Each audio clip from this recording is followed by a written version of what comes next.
नमस्कार, आप सभी का स्वागत है बिंद भारत में। मैं हूं आपके साथ साक्षी गुप्ता। आइए बढ़ते हैं कुछ खास खबरों के साथ। मऊगन जनपद की ग्राम पंचायत अरकरी स्थित गौशाला में गोवर्धन पूजा बड़ी श्रद्धा भाव से संपन्न हुई। इस मौके पर मुख्य अतिथि के रूप में मध्य प्रदेश विधानसभा के पूर्व अध्यक्ष एवं देवतालाब विधायक गिरीश गौतम ने विधि विधान से गौ पूजन किया और गौमाता को फल अर्पित कर आराधना की। कार्यक्रम में जिला पंचायत सदस्य देवेंद्र शुक्ला, भाजपा नेता सुरेंद्र सिंह चंदेल, महेंद्र सिंह अत्रेला के साथ प्रशासनिक अधिकारी और ग्रामीण बड़ी संख्या में मौजूद रहे। विधायक गौतम ने कहा कि सरकार भी गौ सेवा के प्रति संवेदनशील है। पहले गोवंशों पर प्रतिदिन 20 रुपये खर्च होता था, अब यह राशि 40 रुपये कर दी गई है।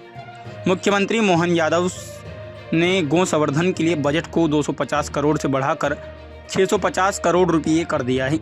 इसका उद्देश्य है जन जागरण और सेवा के माध्यम से संस्कृति की रक्षा। कार्यक्रम में उपस्थित गौ सेवक शोकीलाल, जिन्हें जिले का ब्रांड एम्बेसडर घोषित किया गया है, उन्होंने अपनी प्रेरक यात्रा साझा की। उन्होंने बताया कि 3 पीढ़ियों से उनका परिवार पशुपालन और गौ सेवा में समर्पित है। आज उनकी देखरेख में 250 से अधिक गायें हैं। वहीं सरपंच प्रतिनिधि अनिल सिंह ने बताया कि विधायक गिरीश गौतम के प्रयासों से गौशाला में बिजली और पानी की स्थायी व्यवस्था हुई है। पहले जहां पशुओं को 10 किलोमीटर दूर तालाब से पानी लाना पड़ता था, वहीं अब बोरिंग और नया ट्रांसफार्मर लगने से यह समस्या समाप्त हो गई है। पूरे आयोजन में भक्ति और सेवा की भावना झलकती रही, जैसे प्रकृति और परंपरा का संगम हो गया हो। शुरू करो। आज गोवर्धन पूजा दिवस के अवसर पर अरकरी में हमारे जो गाय पालने वाले लोग हैं उनका सम्मान करना, गौपालकों का, और समाज में जागरूकता पैदा करना कि हमारे जो गोवंश हैं उनको खुला नहीं छोड़े, क्योंकि हमारी संस्कृति में हमेशा गौ को माता का दर्जा दिया गया है।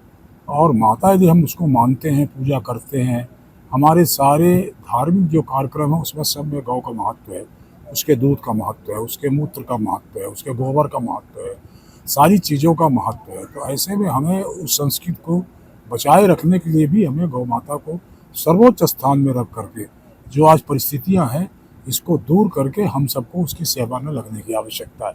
इसी सामाजिक जागरूकता के लिए जगह जगह सरकार के द्वारा ये किया गया कि हम गोवर्धन पूजा करेंगे। दूसरा, हमारी मध्य प्रदेश की सरकार ने जब ये गौशाला निर्माण शुरू किया तो उद्देश्य यही था कि हम सरकार के स्तर पर भी व्यवस्था बना करके गौशाला बनाएंगे, उसमें गौवंश रखेंगे। तो पहले ये था कि कौन उसकी देख रेख करेगा, तो सरकार द्वारा 20 रुपये प्रति गौवंश के हिसाब से दिया जाता था। बाद में उसे 40 रुपया कर दिया गया, और अब तो आज ही हमारे मोहन यादव जी की घोषणा हुई है, जो 250 करोड़ था उसको 650 करोड़ कर दिया है और व्यवस्था देंगे। और केवल ये व्यवस्था भर से काम नहीं चलेगा, समाज को जागृत करके उसको आगे लाने की आवश्यकता है। हम जहाँ पर हैं, ये जो हमारी गौशाला है, जो हमारा एक तरह से गौपालक एम्बेसडर के रूप में 15 अगस्त को भोपाल में बुला करके सीएम साहब के सामने इनको सम्मानित किया गया था। अभी 7 तारीख को जब आए थे तो बहुती में बुला करके इनको सम्मानित किया गया था। तो एक हमारे पास एक तरह से एम्बेसडर है, या हमारे लिए कह सकते हैं कि आइडियल है। इस तरह से हम क्यों नहीं कर सकते हैं? आपने देखा होगा जिस तरह से इनकी आवाज़ पर हमारी गायें, उनके बच्चे दौड़ करके आते हैं, ये वाकई में अद्भुत है। ये तो दृश्य देख करके अपने को लगता है कि हमारी जो पौराणिक कथाओं में बातें लिखी है वो पूरी तरह से 100% सत्य है। हम केवल उनके प्रेम करें, प्रकृति के पर प्रेम करें, प्रकृति के जो हमारे कृतियाँ हैं उनके प्रति हम प्रेम करें, और हमारी जो संस्कृति है, हमारी जो भारत की परंपरा संस्कार है, उसको हम पूरी तरह से सर्वोच्चता के साथ उसको स्थान दें। तो यही जो शौकीलाल की स्थिति है, जिस तरह से उनकी आवाज़ पर गायें दौड़ती हुई आती हैं, हम समझते हैं कि हर गाँव के भीतर ये होना शुरू हो जाएगा। तब ये शायद जो हम बार बार कहते हैं सड़कों में हमारे गौवंश कट रहे हैं, चारों तरफ पूरी तरह से निरीह होकर के, निराशित होकर के घूम रहे हैं, वो शायद बंद हो सकेगा। इसी आयोजन को लेकर के हम लोग जगह जगह जागृत करने का काम, तमाम सारी बातों को बताने का काम कर रहे हैं। इसीलिए आज ये 2 दिन का 21 मार्च को गोवर्धन पूजा का आयोजन किया गया। ये क्षेत्र जो है काफ़ी पिछड़ा था, पानी की संकट था। अगली बार जब आप आए थे तो ये बताया गया था 10 किलोमीटर दूर पानी के लिए जाना पड़ता, और बिजली की बड़ी संकट थी। आपके द्वारा किया गया नहीं, वो जब मैं यहाँ आया उस बार तो यहाँ बिजली का आसपास कहीं नामो निशान नहीं था। तो ये इनकी जो बड़ी लाइन, हाई टेंशन लाइन कहलाती है, 11,000 kV की, वो कम से कम 2 या 3 किलोमीटर कहाँ दूर थी।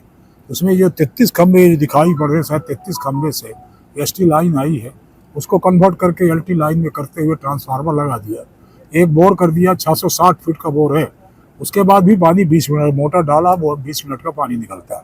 अभी हमने कहा सुखी लाल जी से कि जरा एक बार जो अपना मीटर से या कंप्यूटर से जांच होती है, जांच करा ले, जहाँ अच्छा पानी हो वहाँ नया बोर कर देंगे, वहाँ मोटर डाल देंगे, वहाँ कनेक्शन दे देंगे, जिससे हमारे गौवंश को पानी का संकट नहीं हो और 10 किलोमीटर नहीं जाना पड़े।